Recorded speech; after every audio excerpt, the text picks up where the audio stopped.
जन्मदिन है, आशीर्वाद देने आऊंगा आपसे। हाँ, प्रणाम कर लीजिए, यही आशीर्वाद रहेगा। मैं थोड़ी दर्द है। पीठ में दर्द है तो डॉक्टर बाबा जी इसको क्या करे? ये बाबा जी क्या करे? जैसे किसी को रोग है, किसी को दर्द है, तो डॉक्टर के पास जाए। आशीर्वाद दीजिए, ठीक है। आशीर्वाद से नहीं ठीक होता। देखो बस वही समझ में नहीं आता, इसी भटकाओं में सब भटक रहे हो। कोई जंतुर बांध देगा, कोई आशीष, इसीलिए तुम सब अच्छे कर्म करो।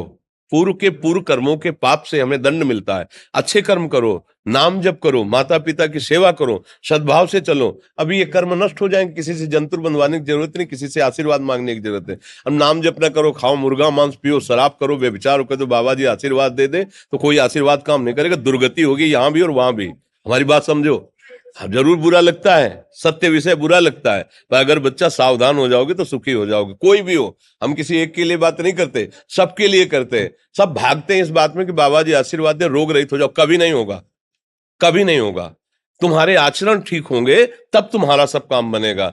हाँ देखो ना, खा रहे हैं जीवों को उबाल उबाल करके मांस, पी रहे हैं शराब, कर रहे हैं बेविचार, बुद्धि भ्रष्ट होगी और नष्ट होना पड़ेगा, क्योंकि आचरण गलत है। कोई आशीर्वाद किसी का काम नहीं करेगा। आप अच्छे आचरण करो, माता पिता की सेवा करो, परिवार की सेवा करो, समाज की सेवा करो, नाम जप करो। शरीर में कोई छोटे मोटे कष्ट आवे उनको सह जाओ, आगे चलकर आप देखो कि कैसी उन्नति होती, अच्छा होगा, मंगल होगा। इस ब्रह्म में ना किसी के आशीर्वाद से कुछ हो जाता है। हम आपको पक्की बात बताते हैं कि आज बाबा के यहाँ गए थे यार, पीठ में दर्द कम हो गया।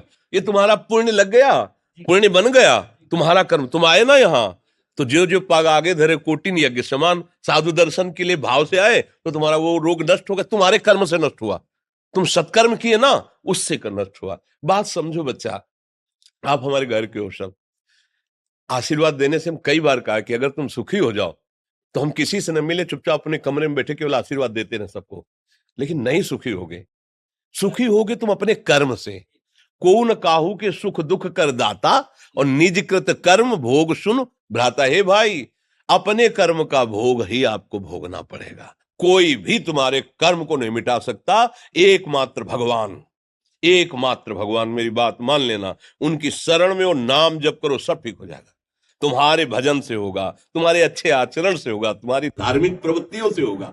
अब ये बात ना समझो तो फिर हम क्या कह सकते हैं? नहीं, हाँ यही तुम्हारा जन्मदिन की सफलता है कि हमारी बात मान लो, राधा राधा रटो, कोई नशा मत करना, अपने माता पिता की सेवा करो, समाज की सेवा करो जितना। और जो कष्ट है वो स्थायी नहीं है। आज विपत्ति आई, कल खत्म हो जाएगी।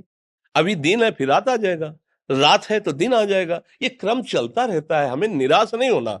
सूरवीर योद्धा की तरह हमें जीना है यार, कायर की तरह नहीं जीना है।